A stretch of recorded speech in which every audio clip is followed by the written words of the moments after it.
Okay, NBA fans, fed up fans, tired of having your era being ripped apart, telling about how awful it is and it was overrated, all that kind of thing. Michael Jordan wasn't as good as what everybody said, blah, blah, blah, blah, blah. He didn't win in the 80s. That's what I'm going to cover today. Oh, what did Michael Jordan win in the 80s? He didn't win until Scottie Pippen got there. I've heard all this before. Didn't win before Phil Jackson got there, right? Well, let me just tell you, I'm going to specifically go into who Michael Jordan played, okay? Besides the fact that his division, who you had to play these teams 6 times, that was the Atlanta Hawks, that was the Cleveland Cavaliers, that was the Indiana Pacers, the Detroit Pistons, and the Milwaukee Bucks. That's who was in his division in the 80s. They were all pretty good teams at one time or another. They were very good teams. So let's get into it. His rookie year, Michael Jordan, first round of the playoffs, draws Milwaukee Bucks. They were the 7 seed, Milwaukee was the 2 seed. They were 59-23. Well, how good was the Milwaukee Bucks? They had 2 of the top 3 in Defensive Player of the Year. Paul Pressey finished 2nd. Sidney Moncrief finished 3rd. Terry Cummings and Sidney Moncrief were both second-team All-NBA. Paul Pressey and Sidney Moncrief were first-team All-Defense. Okay? Going into the playoffs, the 85 Milwaukee Bucks, they won 18 of their final 22 games. So that's about a quarter of the season. They were 18-4 going down the stretch. They won 16 straight at home. So that's over a final third of the season, about the final 40% of the season at home, they didn't get beat. This was a very, very good team. Okay, Michael Jordan lost in 4 to this team, and he averaged, I believe, 1 point over his season average as a rookie. He didn't have much help. These teams weren't that good. His team wasn't very good. The players weren't very good. Orlando Woolridge was a decent, serviceable player. The rest of them, they were all career journeymen. In MVP voting from the Milwaukee Bucks in '85, Sidney Moncrief finished. Terry Cummings finished 5th, Moncrief 8th, and Paul Pressey was 17th. So you had 3 of the top 17 players in MVP voting. So that's what Jordan was going up against, with virtually average or below players, and being beaten at virtually every position but his. The next season, the Bulls got to draw the legendary 1986 Boston Celtics. We all know about the 5 Hall of Famers. Larry Bird won the MVP. They were 49-1 at home, including the playoffs. Nobody could beat this team. Not in Boston Garden. They lost 1 game at home in 50 games, and that was against Portland. And that was earlier in the year. Actually, Boston had won 30 straight games at home going into the playoffs. 30 straight. So 30 opponents went into the Boston Garden, and every one of them got beat. But the Bulls are supposed to go in there and win at least 1 game, which they did take them to double overtime in the second game. Jordan got the 63-point playoff record, which still stands today. Somehow that's not a feat in itself. This team was virtually unbeatable. You couldn't win in Boston, so how could you beat them? Okay? The next year in '87, the Celtics, they weren't quite as strong, but their bench wasn't as strong. But what they did have was they had 2 of the top 4 players at MVP. Larry Bird finished 3rd, and Kevin McHale finished 4th in MVP in 1987. And in Defensive Player of the Year, Kevin McHale finished 5th, Dennis Johnson finished 7th. So you got 2 of the top 4 offensive players, we'll call it, in Bird and McHale, and you have 2 of the top 7 defensive players on the same squad. And how good were they going into the playoffs? Well, Boston, going into the '87 playoffs, they had won 22 straight home games. They finished 39-2 at home. And they'd won over the second half of the season, they won every game at home. Virtually unbeatable again. In fact, The last game they lost at home in the middle of the season was to the Lakers, the team that won the championship.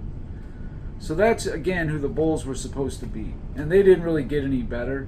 They had Charles Oakley. He was still young. You know, he was serviceable, but he was going up against Kevin McHale. Okay? So you got Charles Oakley going up against Kevin McHale. You got Kyle Macy as your point guard. Quentin Daly, Dave Corzine. That's who's going to beat Robert Parrish, Larry Bird, Kevin McHale, Dennis Johnson, Danny Ainge. Come on. It's unrealistic and ridiculous. The 1988 Detroit Pistons. How good were they? This wasn't the best version of the Pistons, of the three that went to the finals in a row, but still a very good team. This team was 54-28, which, you know, it's a good record, not a great one. But they took the Lakers to 7 games, and if it wasn't for an Isaiah Thomas injury and a questionable call in that 88 finals, Pistons may have had a three-peat themselves.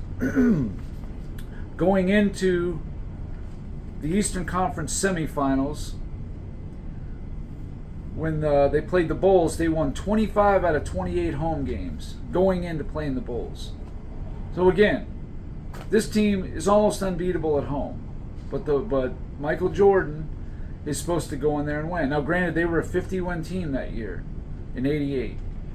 Pippen and Horace Grant were not factors much at all. They were coming off the bench. They were contributing little. Some, but they were nothing, really.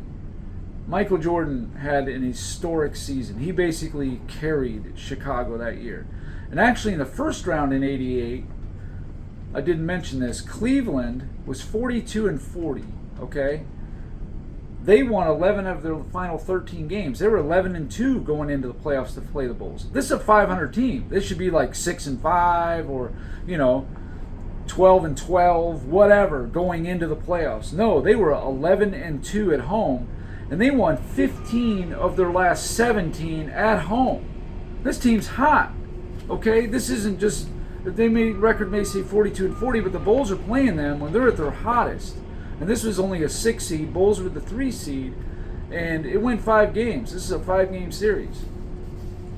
Okay. Bulls they beat Cleveland in 5. They were eliminated by Detroit in 88 Eastern Conference semifinals in 5 games. The Pistons were just too loaded.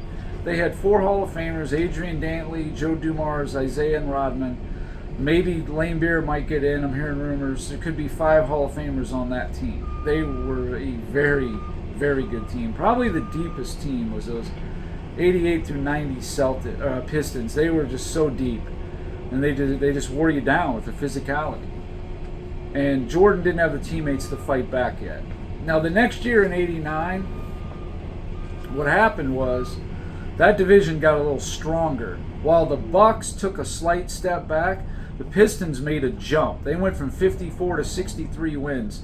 They're a better team, significantly than they were in '88. And they almost won it all in '88. And then now they're significantly better in '89. Okay? So also in that division, you had a 50-win Atlanta Hawk team in your division. You had to play these guys 6 times. Okay? Reggie Miller is now in the East. Okay? So now you got another top 75 player to deal with. Cleveland was 57-25. They snagged the 3 seed this time. And that's who the Bulls had to play in the first round. And how good was Cleveland in '89? Like I said, 57-25. They won 31 of their last 33 home games going into that playoff series against the Bulls. Again, it seemed like every team the Bulls played in the 80s were red hot. And the Bulls did win that in 5. That was the shot Michael Jordan made. And then in the Eastern Conference semifinals, they played the Knicks. They were 52-30. Good team, not great. They were pretty even match for the Bulls, even though the Knicks had home court advantage. They were the 2 seed. Bulls were the 6 seed. But as the 6 seed, the Bulls beat the 3-seeded Cavs, and they beat the 2-seeded Knicks. The Knicks won 33 of their last 38 home games. So, again, pretty hot team. Tough to beat at home. The Bulls beat them in 6. That was impressive. Then in 89, of course, they played the Pistons again. The 89 Pistons, they had won 34 of their last 37 games overall. That's almost half the season. A little less than that. I included the playoffs. But including the first 2 rounds of the playoffs, going backwards, 34 of their last 37 games. They'd won 25 straight home games before playing the Bulls in the Eastern Conference Finals. The Bulls actually took a lead in that series, 2-1, and then the Pistons just won 3 straight. Scottie Pippen took the elbow in Game 6. He was done. They probably should have won that game. But the Bulls won 2 games against Detroit. The reason why that's significant is because no one else in the 89 playoffs won a single game. Only the Bulls beat the Pistons. Nobody else beat the Pistons, not even once. So the Detroit was 15-2. The Bulls were the 2. And then in 1990, the Bulls were the 2 seed. They won 55 games. This is their best year, no question, under the Michael Jordan tenure. They played Milwaukee Bucks, 44-38 team, again around 500. They won 7 of their last 10 and 7 of their last 9 home games. Not great, not, nothing, but again, this is barely a 500 team. Bulls beat them in 4. In the Eastern Conference semifinals, they played the 76ers. The Sixers won 13 of their last 15 at home, going into the Eastern Conference semifinals against the Bulls. 16-5 in their last 21 before they played Chicago. They were 53-29. A good team, not a great team. The Bulls beat them in 5, 4-1. Had no problem. I think Barkley finished second in MVP that year. Dispatched him. And then in 1990, Eastern Conference Finals, the Bulls played Detroit. They won 23 of 26 home games going into the Eastern Conference Finals. The Bulls won all 3 of their home games. The Pistons did not beat Chicago in that series. But they didn't beat Detroit in Detroit either. It was all about that Game 7 where Scottie Pippen had the migraine game. Now, would the Bulls have won? I'd probably give them about a 35% chance, but probably a lot better than the 10% you'd give them without Pippen. So Detroit was 59-23. They were 63-19 the year before, 59-23 the following. So Detroit, they were a great team, and they only lost, I believe, 4 games that year in the playoffs, and the Bulls gave them 3 of them. The Portland Trailblazers gave them the other one. So in the 2 years combined, they lost a total, I think they were 30-7, I think it was. And the Bulls gave them 5 of the 7 losses in the 2 series they played. They gave a much better fight than the Lakers and Trailblazers did in the finals in 89-90. So the Bulls may not have won, but you're talking about some hot, legendary, great teams that Michael Jordan went up against in the 80s. And you look at, I didn't want to bring up the comparisons, but you want to look at who LeBron James played the first 5 years of his career. I mean, he played the Pistons of, I think it was 06, not the same team of 04, 05 at all. And they lost in 7. And anyway, that's the end of this video. I got a lot more to come.